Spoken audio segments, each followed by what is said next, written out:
ஆண்டவராகிய இயேசு கிறிஸ்துவின் நாமத்தினாலே உங்கள் யாவருக்கும் என் அன்பின் வாழ்த்துக்கள். இன்றைய கர்த்தருடைய வார்த்தை, பாவிகளை இரட்சிக்க கிறிஸ்து இயேசு உலகத்தில் வந்தார். நாங்கள் இப்பொழுது ஒரு சிறிய பாடலை பாடி முடித்துவிட்டு கர்த்தருடைய வார்த்தைக்குள்ளே போகலாம். விசுவாசத்துடன் பொறுமையாக நிதானமாக விசுவாசிங்கள். கர்த்தர் பெரிய காரியங்களை செய்வார். நம்பி வா இயேசுவை, நம்பி வா இயேசுவை, நம்பி வா இயேசுவை, நம்பி வா இயேசுவை, நம்புவேன் இயேசுவை, நம்புவேன் இயேசுவை, நம்புவேன் இயேசுவை, நம்புவேன் இயேசுவை. பேசும் இயேசு தெய்வம் நீ, பேசாத கல்லோ மரமோ நீரல்ல.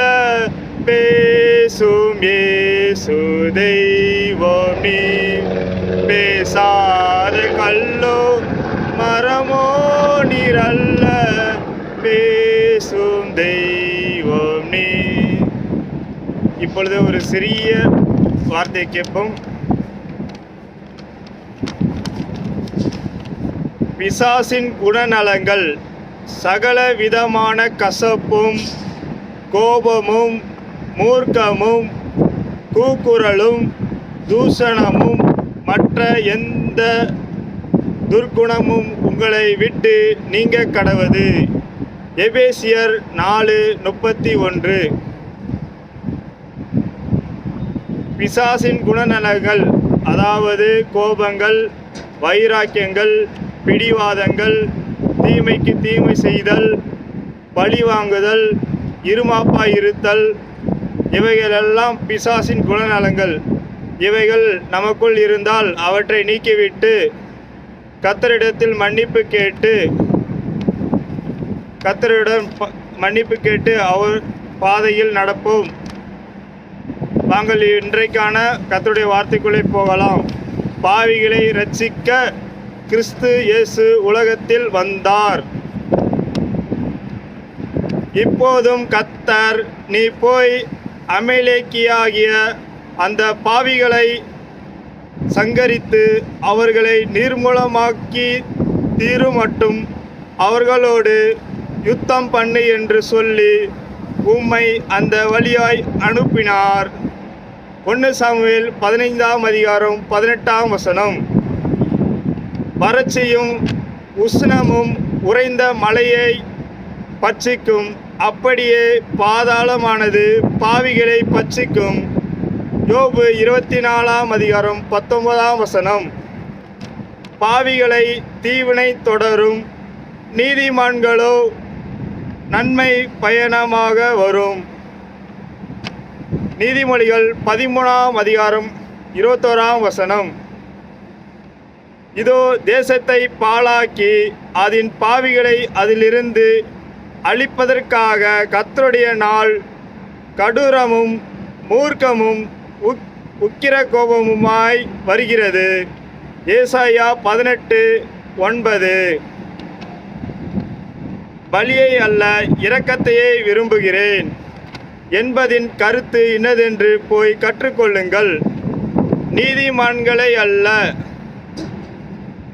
பாவிகளை மனம் திரும்புகிறதற்கு அழைக்க வந்தேன் என்றார். மத்தேயு 9:13. நீதிமான்களை அல்ல, பாவிகளை மனம் திரும்புகிறதற்கு அழைக்க வந்தேன் என்றார். லூக்கா 5:32. அப்பொழுது பரிசேயரும் வேத பாரகரும் முறுமுறுத்து, இவர் பாவிகளை ஏற்றுக்கொண்டு அவர்களோடு சாப்பிடுகிறார் என்றார்கள். லூக்கா 15:2. பாவிகளை இரட்சிக்க கிறிஸ்து இயேசு உலகத்தில் வந்தார் என்கிற வார்த்தை உண்மையும் எல்லா அங்கீகரிப்புக்கும் பாத்திரமானது. அவர்களில் பிரதான பாவி நான்.